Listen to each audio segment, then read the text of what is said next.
Nachádzame sa v priestore, ktorý by mal v budúcnosti slúžiť ako športovo-relaxačný oddychový priestor. V súčasnosti prebiehajú práce na čistení lokality. Po mojej ľavej strane sa v podstate nachádzala skládka odpadu, ktorá je v súčasnosti čistená. Skutočne je tam nespočetné množstvo odpadu, takže sme radi, že vlastne ten mestský pozemok, ktorý tu máme, bude týmto spôsobom vyčistený. Následne sme pokračovali s úpravou celého areálu, tým, že sa vlastne vyklčovali náletové dreviny, ktoré sú tu z hľadiska ekologického ako zbytočné. Ponechajú sa skutočne tie dreviny, ktoré sú v dobrom zdravotnom stave a v dobrej kondícii, aj z hľadiska ekologického a estetického, a teda tie svoje bonity majú hodnotu. Budeme pokračovať ďalej po pravej strane, kde vlastne práce prebiehajú teraz na drvení hmoty, ktorá sa vyťažila. Tá hmota, ktorá je vyťažená, sa potom následne zapracuje do tohto prostredia.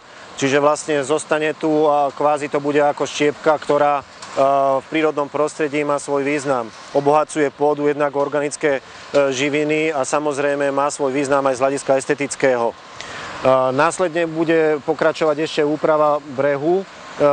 Dreviny, ktoré sú vhodné, budú ponechané. Tie, ktoré v podstate nie sú vhodné a s vekom prestarnuté, presle, budú vyťažené a breh bude vyčistený.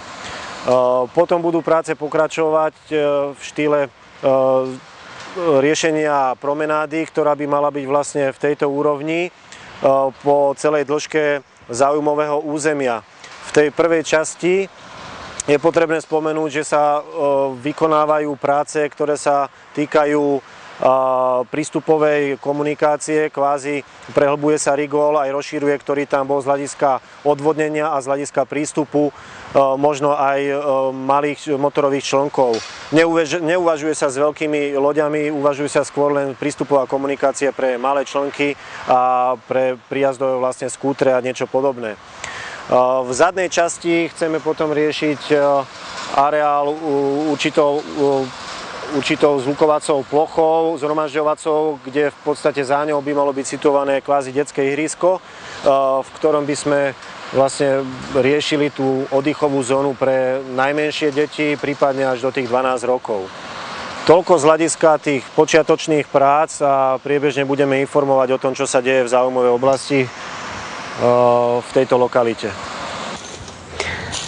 No, nachádzame sa na území v Seredi donedávna ešte pre mnohých obyvateľov neznámom, pretože v tomto území okrem bujného podrastu a hustej zelene, kopu smetísk a všelijakých ľudí, ktorí sa do tohto územia chodili skôr schovať, ako hľadať tu nejakú zábavu, tak v tomto území je možné do budúcnosti uvažovať s tým, že občania Serede sa môžu vrátiť na miesta, ktoré kedysi využívali pre oddych ako miesto pri váhu, ako určitú promenádu alebo určité nábrežie.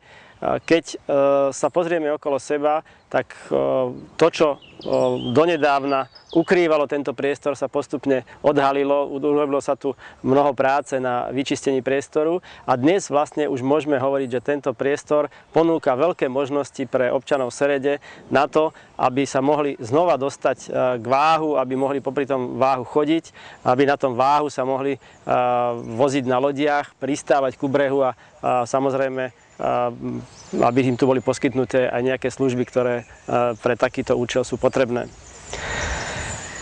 Keď tento priestor bude celý vyčistený do tej podoby, že sa bude dať uvažovať s rôznymi aktivitami, ktoré by tu mohli byť, tak je možné uvažovať aj o tom, že by sa územie, ktoré sa nachádza priamo pri váhu, využilo na poskytovanie služieb občanom mesta aj obyvateľom okolitých obcí, prípadne návštevníkom vo forme služieb komerčného charakteru zameraných na poskytovanie nejakých reštauračných služieb, prípadne pristávanie malých plavidiel a nejaký menší športový rekreačný prístav. Do budúcnosti v tomto území je možné počítať s tým, že by sa mohlo vybudovať aj prístavisko pre osobnú lodnú dopravu, ktorá by mohla vlastne Sereď spojiť s ostatnými mestami a obcami, ktoré sú na váhu v okolí vodného diela a vlastne v celom úseku, ktorý je v tomto území Dolného Považia.